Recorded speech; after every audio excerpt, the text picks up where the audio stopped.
Many people have described these entities. Some of them are like lower frequencies. Some of them are like higher frequencies.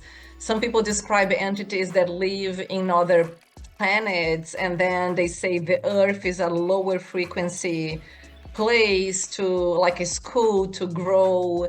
And once you become evolved enough, you go to other planets to live as a different type of entity. I would think the way that I like to see it is that most of the entities are here to help us.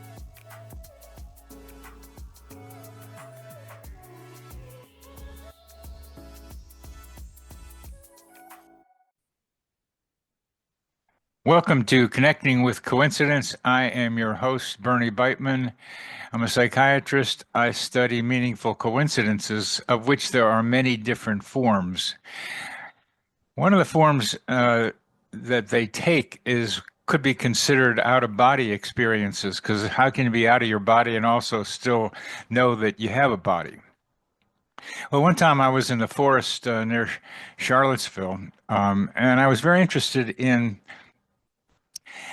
what has been called the Coincidence Control Office, the Earth Coincidence Control Office, short name ECHO.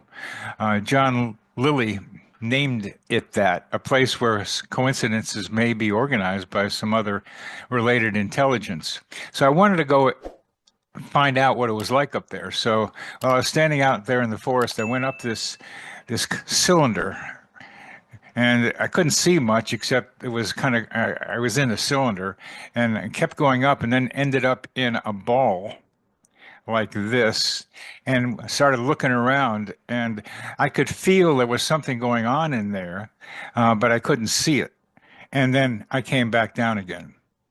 That's a bit of a description of a potentially out-of-body experience. And that's what we're going to be talking about today with Marina Weiler, who is an assistant professor of psychiatry and neurobehavioral sciences here in Charlottesville, Virginia, the Division of Perceptual Studies, where she studies experiences that transcend the physicality. And the nice thing and amazing and great thing about Marina is that she's a neuroscientist with a background in neuroimaging, brain stimulation, and basic neuroscience. And she's won many awards for her work trying to correlate strange experiences with what goes on in the brain. Among several awards she got in Brazil, she also has received the Templeton World Charity Foundation Award and the Bigelow Institute for Consciousness Research. Welcome to Connecting with Coincidence. It's so nice to have you here, Marina. Thanks, Bernie. Thanks for having me. You're welcome. Now, let's start off with your own personal, Marina Weiler, experiences with the paranormal. What are some of those? Well, that's interesting. Since my childhood, I've had some personal experiences with the paranormal. Most of my experiences were, I would say, what we call in the field the poltergeist type experiences, where um, there are objects moving around me without any explanation. So, like objects just falling, like my cell phone that is right next to me on the table, just out of nowhere, just falls on the floor, or knockings on my door, knockings on the wall, that apparently there's no one there knocking, and then I go see, I check, and there's nothing there. It happened multiple times. Or I've had other experiences one of the experiences happened when I was sleeping and I had a meeting with my deceased grandmother. She had passed away at the time. She had passed away for probably a couple years. And then I had this very, very real and vivid dream, if you want to call it, that she came to me and she said, "I'm finally ready to go." And it was kind of a farewell message. And then she disappeared. And I didn't understand at the time. And I was just asking, "Where are you going, Grandma? Where are you going?" I was on my early 20s at the time.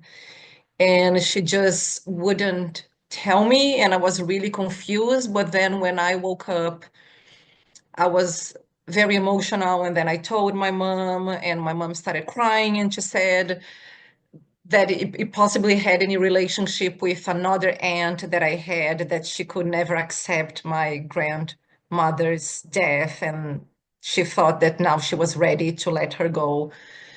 And I also had a few experiences where I saw, I would say, ghosts. They weren't necessarily like a human uh, looking, I could see like the silhouette, or I could see there was something there, like shadows. So I've had a couple of these experiences too. Interestingly, I've never had an out-of-body experience though. Yeah, yeah. That's interestingly, you who studies out of body experiences have had a lot of other weird experiences, but you haven't had an OBE. What is an OBE, Marina? An OBE, that's a good question. An OBE is this experience that it's usually short in time, that a person feels disembodied. And by disembodied, I mean that feeling of existence, but without being in the physical body. So it's that realization that someone has, I exist and I'm still living, let's put it this like that, but they know they are not inside their physical bodies. And what do you think of that story I was told right at the beginning? Your OB story, that's My very OBE, interesting. yeah. Yeah, I was curious like where you went, and like it's interesting that you had the intention to go and visit this place.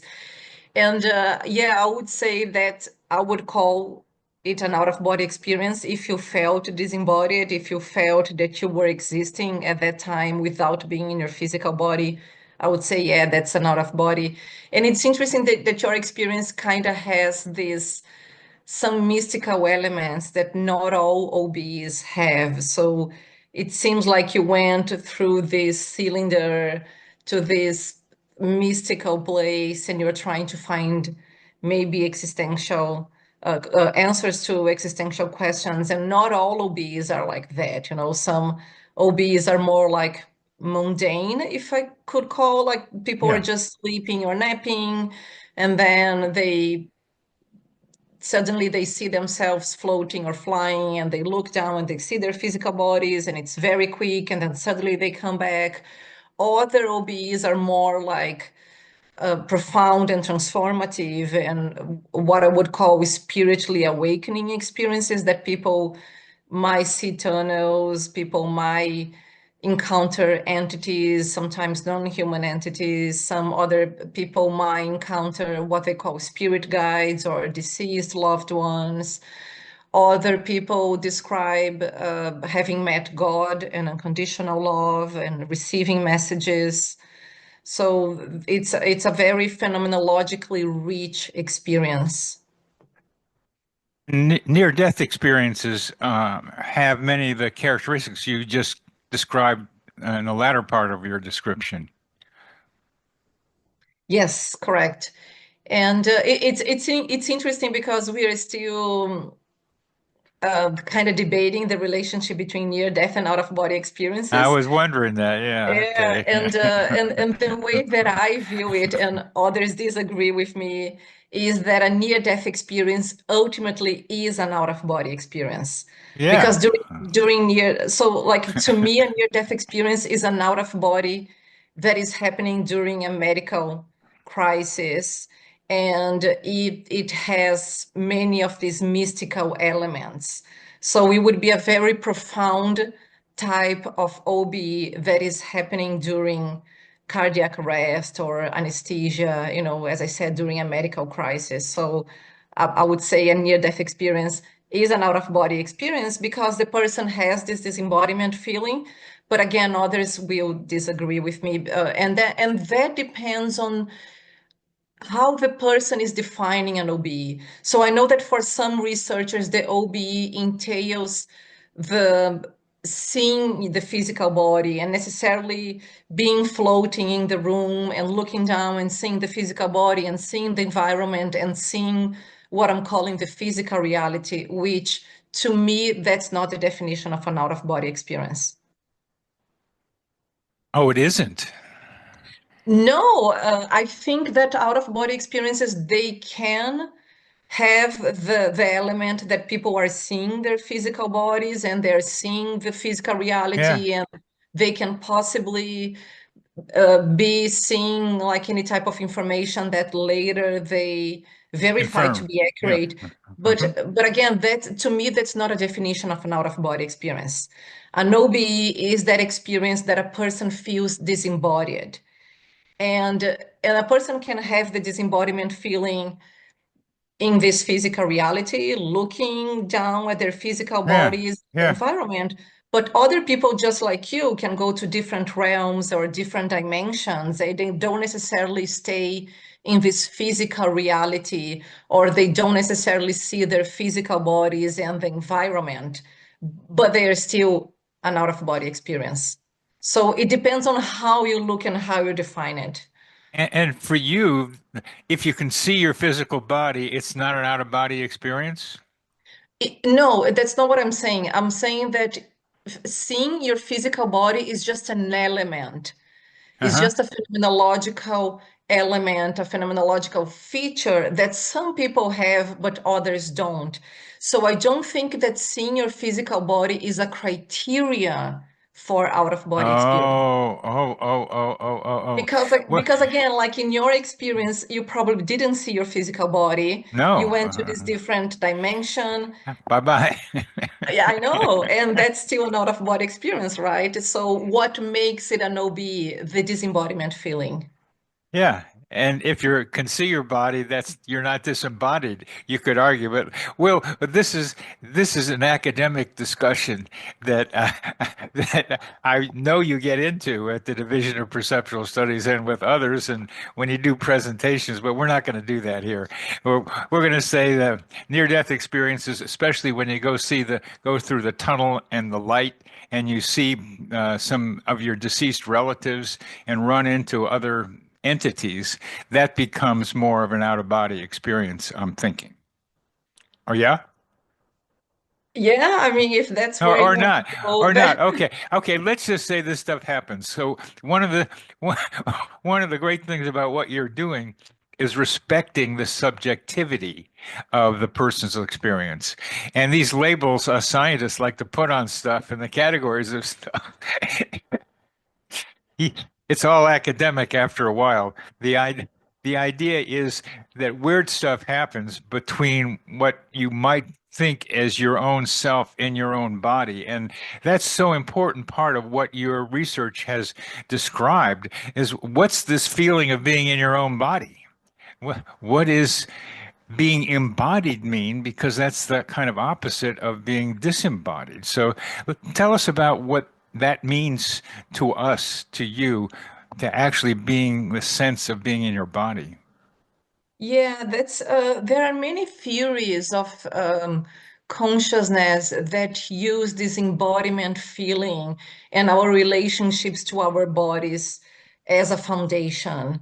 Yeah, Antonio Damasio, for example, from Portugal, he's a neuroscientist that his work heavily relies on this embodiment feeling and our relationships with our body. And the disembodiment feeling is, as you said, it's completely the opposite. You are not in your physical body anymore. And not only that, what people describe is that they don't have any physical sensations at all. So, and I'm going to give you two examples. For example, some OBEs that happen during a traumatic experience. For example, I've just yeah. interviewed a guy that he had an out-of-body experience when he was 3 years old, and he was being physically abused by his father. He was being beaten by his father, and then suddenly he had this out-of-body experience where he could see his father beating him, and he said that at the time he popped out of his body, he didn't feel anything, any physical sensations anymore. So he didn't feel his dad beating him. So there is this depletion of physical sensations when the person is out of the body. And it's also interesting that when people want to induce these experiences, and I've been working with many people that can induce OBs at will, they also describe the same feeling that at some point they stop feeling their physical bodies and they have no sensory information whatsoever. So it's almost like your physical body is going to sleep and your mind stays awake. So it's very interesting this process that is happening during out of body experience, that people have no information anymore about their physical bodies. How do people induce their own? How do people induce their own NDEs? I mean, if they induce OBEs. Yeah, well, there are many different methods to induce OBEs. I've worked with different methods. There are some institutes that rely mostly on auditory stimulation, like binaural beats, and theta, or usually theta binaural beats. They might induce out-of-body experiences. There are other people or other institutes that rely more on meditation techniques and visualization techniques, and it's not something easily achievable. It's not something that a person that wants to induce an OBE will just start meditating and next day they're going to have an OBE. It might happen for some that during meditation they will have an OBE, but usually people that want to have them, it might take many months or sometimes many years to even have an out-of-body using these techniques. There are other techniques based on hypnosis. Some researchers have used hypnosis to induce OBEs, and also psychedelic compounds, especially 5-MeO. DMT is the one that we know that mostly induce out-of-body experiences. Good old 5-MeO. And fast acting in and out, or out and in, rather. There's the relationship between trauma and near-death experiences comes back again with this guy, 3-year-old, getting out of his body. That happens. You've heard it many times with people who are traumatized in the midst of the trauma, seem to get away from it and have their body become numb so that nobody's experiencing it. So that's one of the other ways that OBEs can be induced, not on purpose, but by trauma. And it seems to be an adaptive response. Yeah, that's super interesting. I'm really interested in understanding more the relationship between OBEs and trauma. I really think there is a relationship there. Yeah. And I've just finished collecting data for a study evaluating the neuropsychiatric profile of OBEs. And we found that people that have had OBEs during their life, they have higher levels of childhood trauma.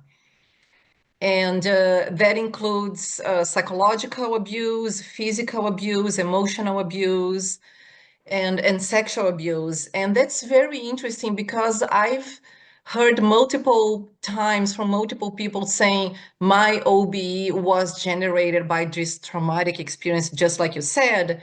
And just like this guy that I've just interviewed, when he was 3 years old, he was being beaten to death, and then he had this OB. Eventually his sisters stopped his father, so but he was unconscious for many days. But it does seem to me that the OBE can be a coping mechanism to the traumatic Yeah. experience. Yeah. Yeah. Yeah. Instead of, and when I started doing this study investigating the neuropsychiatric profile of OBEs, I was proposing to see if out-of-body experiences has an underlying psychopathology, And we did find poorer scores of mental health in the OBE group. But then now that I'm thinking better and I'm understanding more the relationship between OBs and trauma, that's the question is like the who comes first, the chicken and the egg, like is it OBs that are causing this poorer mental health profile, or is it that just people that had traumatic experiences and other reasons in their life leads them to have this poorer mental health, and they also had OBs probably as a coping mechanism to their traumatic experiences. And to me, that seems to be the case. The second that I just said, that OBs are just a strategy, a tool for some people. And again, as you said, they're not necessarily induced, they're not at will, but it seems that many OBs happen as a result of a traumatic experience. Yeah, to say it pretty simply, hey, this is pretty awful. I'm getting out of here. It's a that just I had enough of this. I don't want this. Well, if you're having if you're also almost dead, th- that's a traumatic experience, I think. So I'm not going to try to get into a discussion with separating them out very much because I just like the similarities. That's a coping mechanism as well. The difference being maybe you can decide to come back. With trauma, OBEs, is there then a decision to come back into the body, or there's no question about it? It's not very commonly reported. With trauma OBs, like OBs that are happening during traumatic experience, people don't usually have that death experience Yeah. that they can come back. Yeah, it's not that far out. It's like you go up this high with a trauma, you go much higher with Yeah, unless, for example, I interviewed another person that had an out-of-body experience during a car crash, yeah. and the person was probably unconscious. It was, again, some people would call maybe a near-death experience. I don't know if she was ever diagnosed, she was ever clinically dead at the time, but she was definitely unconscious. She went to the hospital, and many medical situations happened with her. But she could see, as soon as her car crashed, she had this out-of-body experience and she could see everything from outside, from above. So it does seem that the OB was a coping mechanism to the car crash, to the traumatic experience. And maybe that person specifically had the opportunity to come back. So I'm not saying it doesn't happen, Yeah. but but Yeah. it's I got it. I just wanted to make the broad similarity between the NDE and the OBE, and there's a continuum, and us academics could get into slicing it up in all kinds of ways. So let's fly out of this trauma thing and the death thing, and tell you about a friend of mine who does a lot of meditation, um, and does a lot of dream work. And she, every once in a while, goes flying around uh, in her dreams or during meditation. And she's like running around out there in what you might call a different dimension of some kind. You have different names for it. But every once in a while, when she's out there, she gets frightened that she's not going to be able to get back. And there's this, I think it's true, a cord, because I've experienced it too, a cord that maybe connects your umbilicus to the the astral body. I'll use that term for the one that's floating around out there, and that cord allows you to get back. And she would be, whatever, if that's there or not, but she would be frightened about it. And one time she said she was floating around up there, and it seemed like a man came by and helped calm her down. Uh, and, and it just so happened that I was having a dream around the same time this happened, and I was flying around someplace, and I didn't see anything that resembled her, But when I mentioned that I was out there sometime myself, she said, I thought that might have been you. So you can meet other people when you're flying around in the astral plane or astral traveling. Have you had that? Have you had that described to you? How interesting. Yeah, she saw you in the astral plane, let's say. And I just want to make a comment with this cord that some people say they Yes. experience, like what you're calling the silver cord. Not, it's interesting that not everyone, I would say the minority of people actually describe seeing this cord. And some people have described them to me coming from the navel, as you said. Others have described coming from the chest, and others have described coming from the back of Ah, the neck. So it's interesting how it yeah, can change the location of where they felt connected, where they felt this connection to the yeah, physical body. But again, I would say that the majority of people, they don't see this silver cord, this yeah. connection. And in terms of shared out-of-body experiences, um, like Robert Monroe and Thomas Campbell, like decades ago, when Thomas Campbell was Robert Monroe's student, um, they described that they had many shared out-of-body experiences, and then when they came back to their bodies, they could verify, yes, did you see that? They could verify what each other experienced, and everything matched. So I've heard a lot, specifically from those two. And there is another couple that I interviewed a few weeks ago, and they also told me they had a shared out of body experience, and they met in the astral plane. And then when they came back, they verified, yeah, did you see that? Did you experience that? And everything matched. They are very uncommon, though. I would say it's very rare to have one of those experiences, a shared OBE. Well, they have to be reported. We don't know how often they happen, actually. It's one of the problems with just studying anything parapsychological, including meaningful coincidences, because there's a lot of weird things happening, but you don't find out about it. Uh, the shared death experience that you seem to describe with your grandmother, maybe, I mean, that's what I thought you were describing. When you had a dream about your grandmother, was she dying then, or did I misunderstand No, that? she'd been dead for a couple years already. Okay. Yeah. Okay. Okay. Well, there's shared death experiences too. There's a lot of, and William Peters is studying that, and he'll be in town uh, in April talking at DOPS. I'm sure you know that. I'll be there.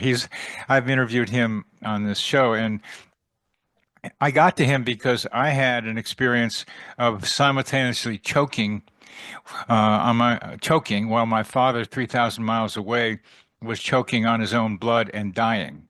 And it was around the same time. And that's a version of a shared death experience, again, a low probability one, but it's still one that seems to happen.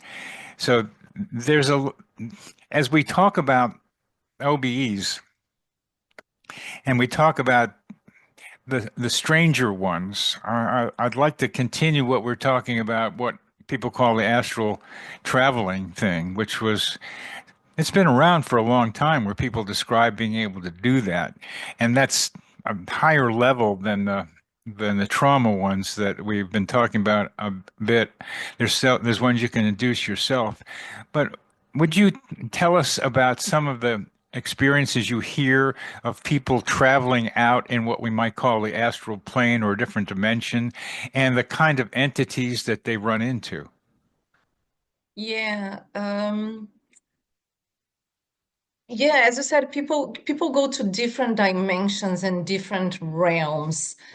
They don't necessarily describe being here in this physical reality and seeing exactly the physical road. Some of the entities that people describe, many people describe just meeting deceased loved ones. I met my deceased mother. I met or other deceased people that they haven't met when they were alive. They just know they're deceased people. And some people also described seeing entities, some non-human entities. I've come across reports of people uh, talking about those reptile-looking Yeah, that's a common one. entities. Yeah, yeah, Yeah, that I've yeah, come across some of those. And I'm actually just going to start a project trying to understand what are the OBE entities, like what type of entities yeah, people yeah, meet during OBE. So I'm yeah, just going to start that. Many people describe meeting their spirit guides, yeah. that they could be deceased people, or they are usually they describe as if they were real people and deceased, and now they are spirit guides. But yeah, I would these are the type of entities that people are meeting during their OBs. There's two questions I'm having. How do they know that they are their spirit guides? How do they know they are guides for them? I th- it's a good question. I think they tell, like it's either a feeling, like Yeah. they know. So I had this OB in December. She came to Dobbs and she had many OBs during 4 days. And every time she had her OBs, she came back as she described, I met my spirit guides, and there were Hmm. 5 of them. And she would also describe meeting her deceased mother. She said, oh, my mother was always here. I could always meet her, see her, and communicate with her when I was out in the OB state. And it was interesting. I didn't actually ask how do you know they were your spirit guides, or but I think she had the feeling, or they communicated to her like we are your spirit guides, and she could understand what each one of them was doing in terms of helping her, what were their responsibilities. So there was a child, and she described, I know that this child is responsible for bringing me joy and reminding me to keep joy and laughing in my life. There was this other spirit guide. He was like a young man, and he was very wise, and his functioning in my life is such. So she, like, for each of her spirit guides, she could attribute a specific role and function in her life. And it was interesting because during her first out of body experience, I think she met only one. And by the end of the week, she was like, there are 5 of them. So she gradually went getting to know each one of them until finally, after a week, she was like, it's a total of 5. And now I understand. And I met all of them, 5 spirit guides. Yeah, that's you've answered my question because I can say, okay, somebody can come up to me and say they're my spirit guide. I'll say, prove it, um, and and you got to prove it by being helpful somehow. If you're going to guide me, and apparently these spirit guides have been helpful to her, not just, hey, I'm your spirit guide, but they have helped her. So that's really important. That's really important. There are other entities that people run into. And before I ask you more about them, Marina, reality is not exactly the way we're told it is if there's these entities out there. Do you think there are these disembodied entities out there? Do you think so?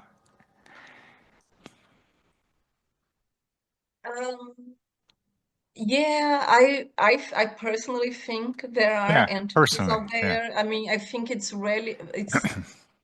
really hard for me to grasp the idea that all of these people are lying, that Yes. all of these people are having a hallucination, Yeah.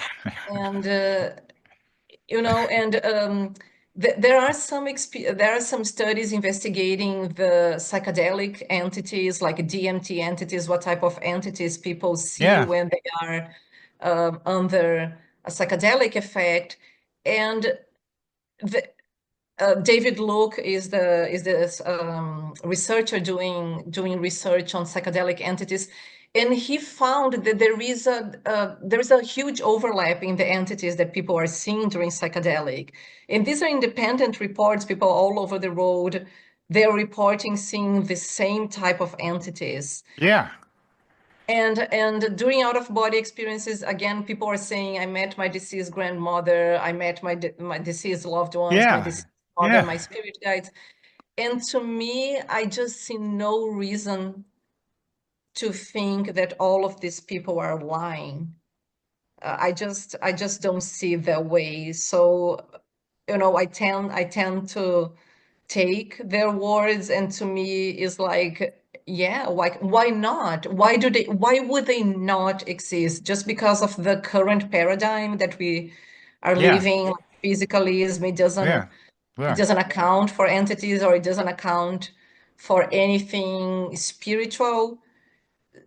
But when we actually look at these reports, and there are thousands and thousands of reports of people seeing entities, to me, that is the fact. The fact is that people are meeting entities. Yeah. Okay, so if physicalism doesn't account for that, then we need to change the philosophical framework to account for these experiences, and not the other way around, and say, no, entities cannot exist because of the current philosophical framework Yeah. to explain reality.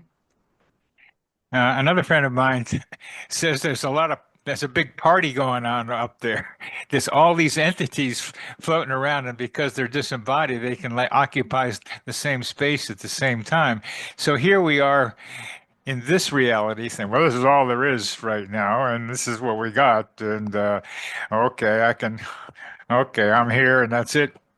Yeah. But meanwhile, around us and somewhere else, or whatever else means, there are all these other entities. But as you describe them, and you say, well, I have to believe that they're not lying, and so many people telling me the same thing, there's still some doubt creeping into your scientific mind, I think. Tell us about that. Um, can you please elaborate a little bit on that Yeah, question? as you were telling me, I'm saying, well, they can't all be lying, and there's still a part of you that is fighting against the existence, it appears to me. And tell me if I'm wrong, of these disembodied entities. Yeah, yeah, you're right. I think it's healthy to have a part of us being skeptical and not just accepting everything as true. Like if someone comes to me and say I'm seeing entities, I mean, yeah, that's your experience. So I think it's healthy to be a little bit skeptical. Yeah. The thing is, it's not only one report. There are thousands and thousands of Yes. people seeing this, and I think the bulk, like when these experiences are combined together, that's a good evidence. That's good evidence. I mean, it is evidence, yet what it requires is a rethinking about our reality. And that's hasn't been done yet. There's consciousness, there's something else going on out there. I'm proposing the existence of us, the psychosphere, that there is a realm of consciousness that's here on Earth as well as beyond, but here on Earth, through which, for example, telepathy can take place, through which global synchronicities can take place, and also within which are a lot of these entities that are much closer to our own experience right now than we are allowing ourselves to think. So I'm trying to suggest there's a kind of place to put these various entities, which means they're in a kind of geographical, from our way of thinking, location, which isn't quite geographical. And so it becomes a time to land in this area. It's all physical talking that I'm doing and describing, becoming an anthropologist as you are, even though you're trying to correlate with science, with the brain function. But you are an anthropologist of the psychosphere, in my terminology, where you are hearing about these entities and tell us what you think is going on there, who these entities are. You've described them some in more detail, and just what does that tell us about our reality? Um, yeah, I'm not really sure what I believe or what I think about entities. What I've heard from many people is, yeah, there is this fundamental reality based on consciousness, which is the fabric of the universe. I Yeah, agree yeah. with you. I have the same worldview. And in that reality, in that non-physical reality, you could have the entities, the disembodied pieces of consciousness. Many people have described these entities. Some of them are like lower frequencies. Some of them are like higher frequencies. Some people describe entities that live in other planets, and then they say the Earth is a lower frequency place to, like a school to grow. And once you become evolved enough, you go to other planets to live as a different type of entity. Um, I would think the way that I like to see it is that most of the entities are here to help us. Um, I I do think that some of them might just parasite and other people, but I think I don't for some reason I think that most of them are here to help human beings. I think that's true. I mean, I agree with you that they're here to help. Uh, Yet I think it's worthwhile doing a kind of a categorical description, as any good scientist would, of the types of entities that are out there. And perhaps the most commonly reported are connections with deceased relatives.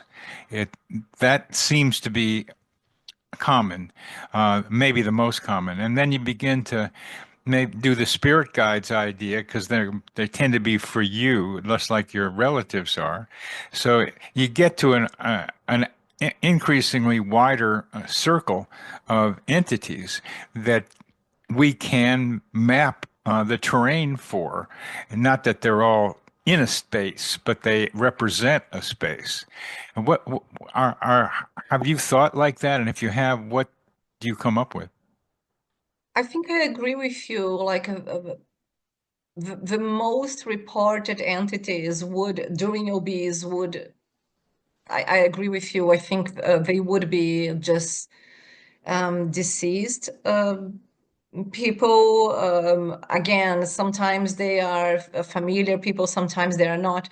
And it's interesting because I'm working with this institute, one of the institutes that trains people to induce out of body experiences.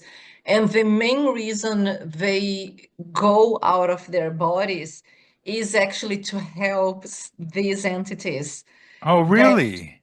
yeah, so that's the way they help, for example, earthbounds, deceased people that they should be moving forward, like follow the light. And they, like some of the, according to them, this is all according to these OBEs that I've been working with for the past years.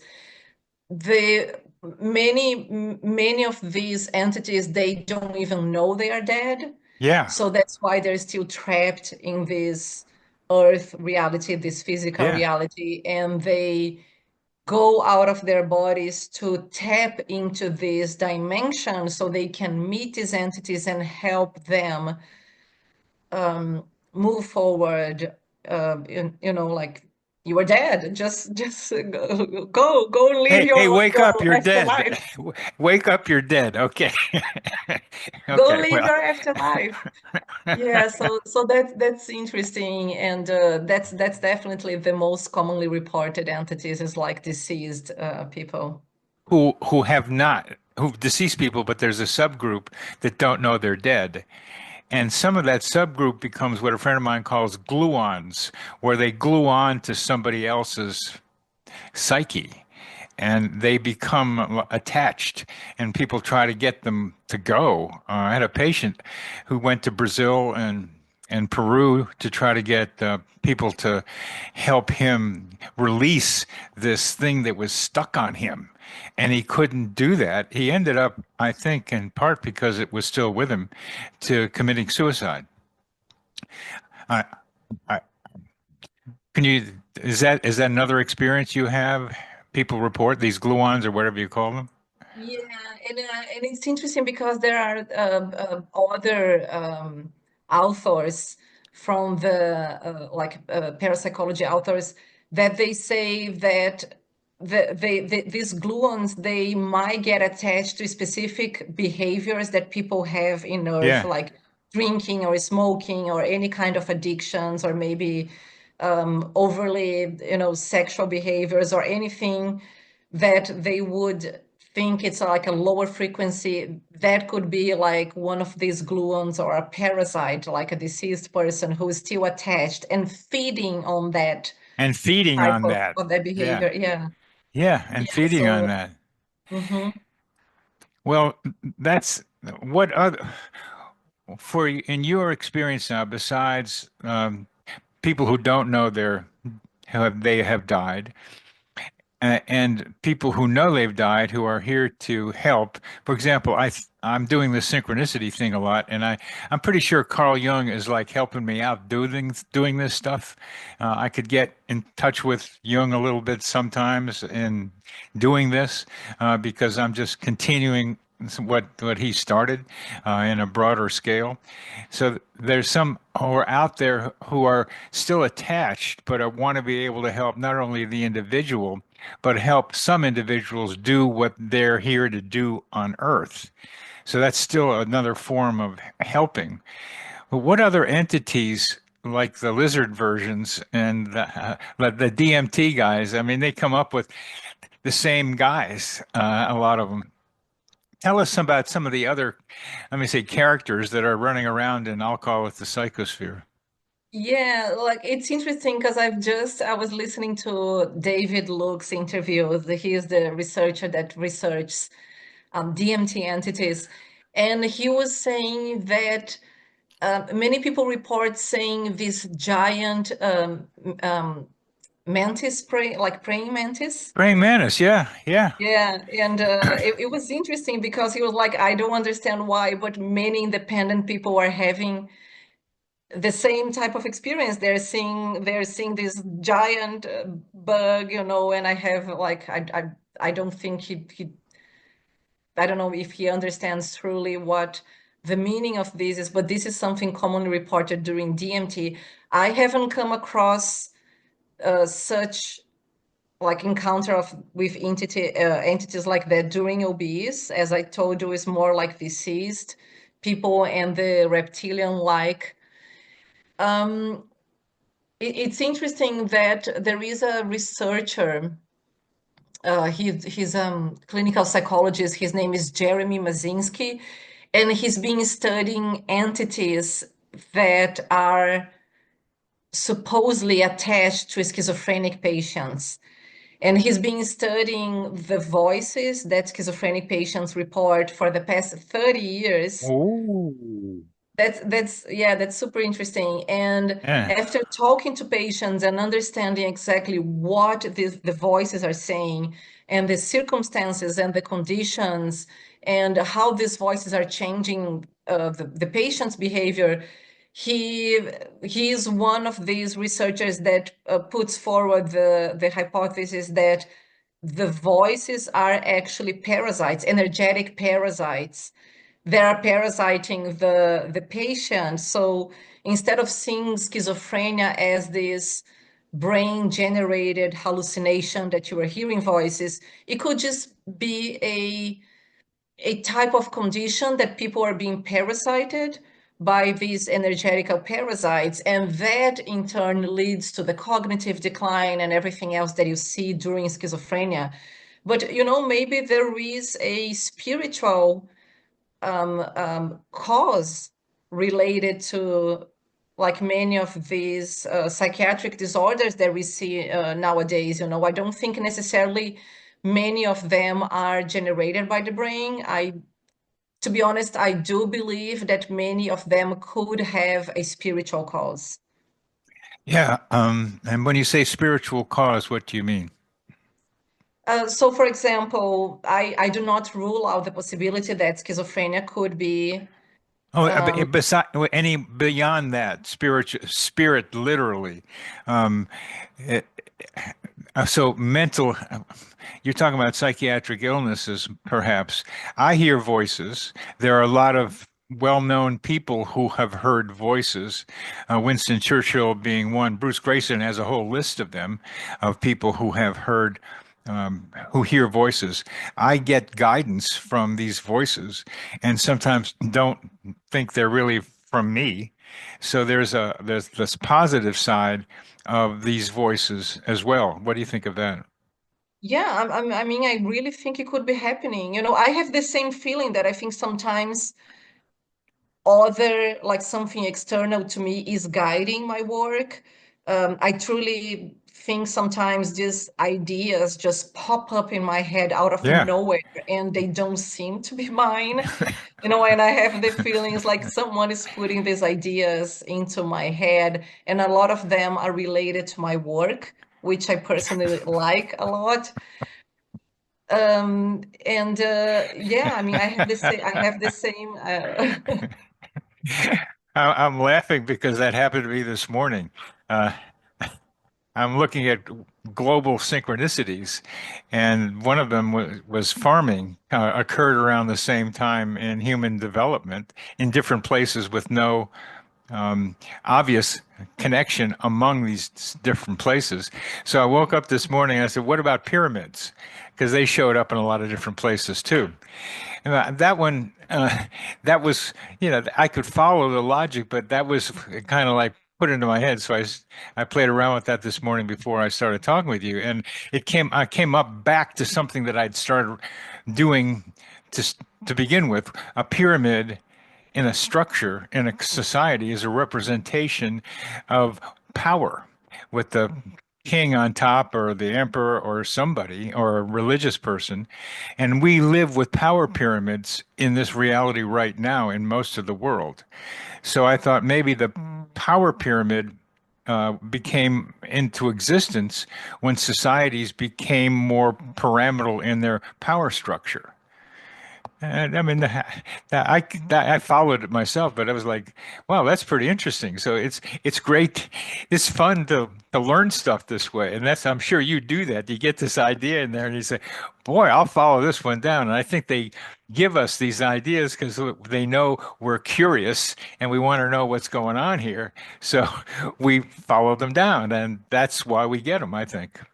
Yeah, and I mean, especially I like when these things happen to me, and I'm um I would say that I want to be open to if there are Yeah, entities out there that want to guide me how to do my yeah, work. I want to be open to it, and yeah, I'm intentionally open to be under the influence, let's put it this way, of entities. The thing is that if you are open to anything. You are open to yeah. good entities, but might also be open to the bad entities. And then you Absolutely. need to learn how to, and I'm still on that stage that maybe I need to learn to protect myself better from bad entities. But I would say that's a disadvantage. Once you have your door open, you have your door open to Uh, anything. but And the thing with is if we think of schizophrenia as having a spiritual cause, I would say they have their door opens, especially to bad entities that are parasiting on them, whereas maybe other people are more prone to have their doors open to good entities. So that I would say that is a spectrum, and it depends on what exactly you are attracting to you. yeah, one of the strengths that you have that I have is we understand science We understand the scientific method, and we look for evidence, and we're skeptical. And being skeptical is very important when an idea comes in. On the other side of it, where I am, and I think you're getting to that place, I now trust that I'm doing this stuff and I'm getting help doing it. That it's just like, okay, that's what happens. So I even trust more the stuff that comes in because I've been able to filter it out and also know that if you are, and you are, doing something that's very helpful for humanity at this time, especially when we have to change our views of reality because we can't keep thinking the old way. And you are helping us be able to think differently about this reality in a way that's more practical, more realistic, and fundamentally going to be more helpful. Yeah, thank you. That's what I think all of us adults are trying to do is just to change their reality and um, maybe listen more to the reports, what people are experiencing. Let's listen to them. What are they telling us? What are they experiencing us? And again, I don't really see a reason to believe that all of these people are lying, and so I think these are the facts that need to be taken into account, and this is what's going to guide us towards a new philosophical framework. And what do you think that framework's going to be? um, I think it's going to be a framework that is rooted in having consciousness as a fundamental reality. um, Definitely. Yeah, so instead of, having consciousness as generated by the brain and like Dean rating, he talks about that. So using the same analogy that the pyramid that you said, so we have physics and then we have chemistry, biology, and then we have consciousness at the top of the pyramid that is generated by the brain. You just shift and put consciousness at the bottom before physics, before the physical reality, and then you assume the consciousness is the fabric of the universe. And that way, with this new philosophical framework, you can explain many of these phenomena that we study at jobs. And these things are not supernatural or paranormal anymore. They're just part of the basic reality. They're part of the basic reality. And we've come to the end of our time for our show. It's a wonderful place to end. They're part of our basic reality. I'm with you on that. And it's so much fun trying to figure out what this reality is. I mean, it, it's just so much fun. So thank you very much, Marina. Is there any last thing you'd like to be able to say to our audience? No, I think just thank you so much for inviting me. And what, like to me, what is also interesting in what we research, part of my research in out-of-body experiences, but also near-death experiences, is the transformative effect that these experiences have on people. When people face mortality, it just changes so much for them. They're not scared of death anymore, and by not being scared of death, people are not scared of leaving anymore. And many people report to me, oh, after my OB, I changed my jobs, I got a divorce because I was miserable in my relationship, or I moved to another city, so it's just so beautiful to see how these experiences, they have this transformative effect on people. And I think that's also worth mentioning. It's very worth mentioning. So thank you very much for bringing us back to this reality, which is how they help people change in a very Yeah, positive direction. So yeah. that's a good place for us to end. So thank you very much, Marina. Thank you, Bernie.